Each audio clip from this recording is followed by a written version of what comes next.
ውለታዋ የተረሳባት የኦርቶዶክስ ተዋሕዶ ቤተክርስቲያን።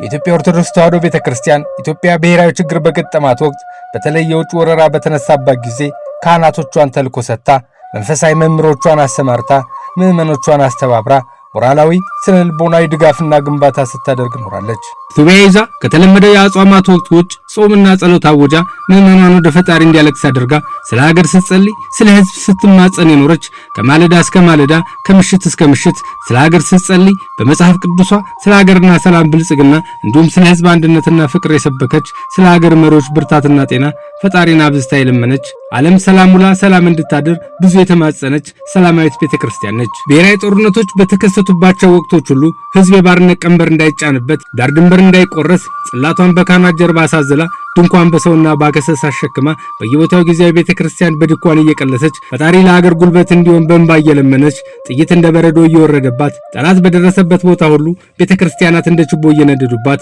ካህናትና ምዕመናን እንደሚሰዋ በግ እየታረዱባት ለጀግኖች ስለ ልቦናዊ ድጋፍ ሞራላዊ መበረታታትን እየሰጠች የኖረች ስለ ሀገር ነጻነት፣ ስለ ሕዝብ አንድነት፣ ስለ ሀገር ሕልውና ብዙ መስዋዕትነትን የከፈለች የሰላም ምልክት፣ የሀገር ሉዓላዊነት መከበርና የሀገር ፍቅር ተምሳሌት ነች። ይህ እውነት ከአድዋ እስከ ማይጨው ከካራማራ እስከ ባድሜና ሽራሮ ባሉ የተጋድሎ ቦታዎች ሁሉ በተገኙ ድሎች የኢትዮጵያ ኦርቶዶክስ ተዋሕዶ ቤተክርስቲያን ሰፊ ሚና ተጫውታለች። በአድዋ ጦርነት ቅዱስ ፓትርያርክ ሳይቀር የቅዱስ ጊዮርጊስ ጽላት ተይዞ በጦር ግንባር እየተቀደሰ ሰራዊት እንዳያፈገፍግና ጠንክሮ እንዲዋጋ እንዳደረገች በሰፊ የሚነገርና ራሳቸው ጣሊያኖች የሚመሰክሩት ሐቅ ነው። በሁለተኛው የፋሽስት ኢጣሊያ ወረራ የተለመደው ሚናውን ተወጣለች። ጳጳሳቱና ካህናቱን አሰልፋ ምዕመኖቿን አስተባብራ ጽላቷን ከመሃል ሀገር አዲስ አበባ በካህናት ጀርባ አሳዝላ የተለመደ ግልጋሎቷን የሀገር ነጻነት ትግሉን የደገፈችና ሉዓላዊነትን የማስከበሩን ስራ ቀልጣፋና ስኬታማ እንዲሆን አገር በማንም የውጭ ኃይል የበላይነት እንዳትያዝ አስተዋጽኦ ያደረገች ኢትዮጵያዊ የሃይማኖት ተቋም ነች። በምስራቅ ኢትዮጵያ ባጋጠመው የሶማሌ ወረራ ወቅትም የፊውዳል ሃይማኖት ተብላ ብትፈረጅም በራሷ ጥረት ያፈራችው ሀብቷ ቢዘረፍባትም ዳር ድንበር እንዳይቆረስ ማዕረቧን ፈታ ከበጀቷ ቀንሳ ምዕመኖቿን ቀስቅሳ ወረራውን ለመቀልበስ የምትችለውን አድርጋለች።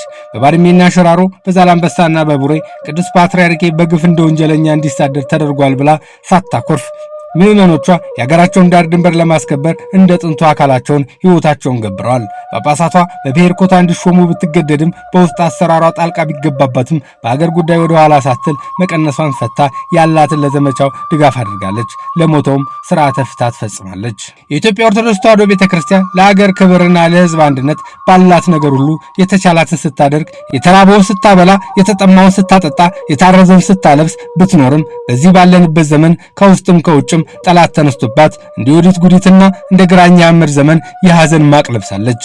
ይቺ ለሀገርና ለሕዝብ አንድነት ያላትን ሁሉ የሰጠች የራሷን ቤተ እምነቶች ሲፈርሱ በሄደር ትታ ሌሎች ቤተ እምነቶች ሲቸገሩ የምትረዳ የራሷን ምዕመናን ብቻ ለይታ መርዳት ስትችል በሀገር ልጅነትና በሰውነት ሚዛን ሁሉንም ስትደግፍ የኖረች የኢትዮጵያ ኦርቶዶክስ ተዋሕዶ ቤተክርስቲያን ዛሬ በዚህ ዘመን ምዕመኖቿ በማተባቸውና በመስቀላቸው እየተለዩ በጠራራ ፀሐይ ይገደላሉ። የሀገር አርማን አርማ ያደረገችው ቤተክርስቲያን ምዕመኖቿ እንደማይጠቅም ተራቃ ዓለም እያየ ይቃጠልባታል።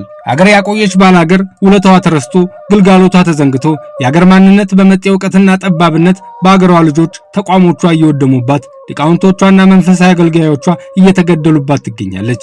ይቺ ሀገር ያቆየች ዕውቀት ከተባ የኖረች የጥበብ ቀለም በአጥፊነትና በኋላ ቀርነት ተፈረጃ ከውስጥም ከውጭም ፈተናና መከራ በዝቶባት ትገኛለች። እውነቱ ግን ይቺ ቤተክርስቲያን በዚች መከረኛ ጎሰኝነት ለሚነጣት ኢትዮጵያ ሚዛን ሆና እዚህ የደረሰች ትውልድን ካስማና ባላ ሆና ያኖረች ኦርቶዶክስ ተዋሕዶ ቤተክርስቲያን ከሚደርስባት የጥላቻ ጥቃት ተፈትኖ የሚወጣ አጥርና ከለላ የሚሆናት በፖለቲካና በእምነት የተሳለ በሰጠችው ውለታ ልክ የሚጠብቃት ትውልድ መምጣቱ አይቀርም። መከራና ፈተና ሲበዛ ችግሮችን ሁሉ የሚከላከል ትውልድ መፈጠሩ የዓለም ተሞክሮ ምስክር ነው። የሐዘን ልብሱን አውልቆ ነጭ ልብሱን የሚጎናጸፍ አንበሳ ወድምና ገላዲዮስ መወለዱ አይቀርም። የሀገር ባለውለታ የማያውቅ ታሪኩን የማይረዳ የቅኝ ገዢዎችን ከፋፋይ ሐሳብ ይዞ የሚሮጥ በማወቅም ባለማወቅም ኦርቶዶክስ ተዋሕዶ ቤተክርስቲያን ላይና ኦርቶዶክሳውያን ላይ እጁን ያነሳ ቆም ብሎ ቢያስብ የተሻለ ነው። በቤተክርስቲያን ዳረጎት ተቋቁመው በጥላዋ ተጠልለው ጠብቃ ባኖረችው መጽሐፍ ቅዱስ ወንጌል ተምረው በቀረጸችው ፊደል ቆጥረው በቤተክርስቲያን ላይ እሳት የለኮሱ በምዕመኗ ላይ ካራ የሳሉ ለሊቃውንቱ መቀበሪያ ጉድጓድ የቆፈሩ እሳቱም ካራውን በእነሱ ላይ አርፎ ቆፈሩት ጉድጓድ ከመግባታቸው በፊት ቆም ብለው ቢያስቡ የተሻለ ነው። የኢትዮጵያ ኦርቶዶክስ ተዋሕዶ ቤተክርስቲያን ባለፉት 60 ዓመታት ቅዱስ ፓትርያርኳ በጸረ አብዮትነት ተገድሎባት ካህናቷ በግፍ እንደ ወንበዴ ተገርፎባት ባንዳ ሲሾምባት፣ ሊቃውንቱ መንፈሳዊ አገልግሎት እንዳይሰጡ ለ17 ዓመታት ሲገደሉባት፣ ከምዕመኖቿ ሰብስባ ያፈራችው ሀብቷ ሲዘረፈባት፣ ወርቅ አበድራ ጠጠር የተመለሰላት በወታደር አብዮተኞቹ ውግዘት የደረሰባት ተቋም ነች። አብዮተኞቹ ወደ ከርቸሌ ሲገቡ አዲሶቹ ግንባሮች ቅዱስ ፓትርያርኳን አሳደውባት፣ ሲኖዶሷን በብሔር አደራጅተውባት፣ ኦርቶዶክሳውያን በተለያዩ ቦታዎች ሲገደሉ፣ ጳጳሳቱ የምዕመናን እረኛ መሆን ሲገባቸው የፖለቲካ ወገንተኛ ሆነው ፖለቲከኞች በቤተ ክርስቲያን እንደፈለጉ ሆነውባት ኖራለች። በዚህ ወቅት ደግሞ ከአብዮተኞቹና ከግንባሮቹ በባሰ መልኩ በኦሮሚያ ክልል፣ በሶማሌ ክልል፣ በቤንሻንጉል ጉሙዝ ክልል በሺህ የሚቆጠሩ ምዕመናን በማናለብኝነት ተገድለዋል።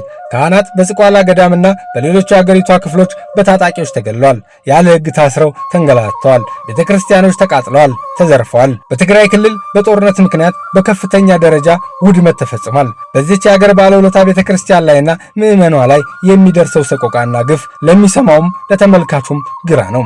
የኢትዮጵያ ኦርቶዶክስ ተዋሕዶ ምዕመን ላለፉት 60 ዓመታት ለደረሱት ጥፋቶችና በጥላቻ ፖለቲካ የተፈጠሩትን መሳደዶችንና ግድያዎችን ለማስቆም የመፍትሄ ሐሳብ መፈለግ የውዴታ ግዴታ አለበት። የሚገድሉትን አካላት ለይቶ ማወቅ አለበት።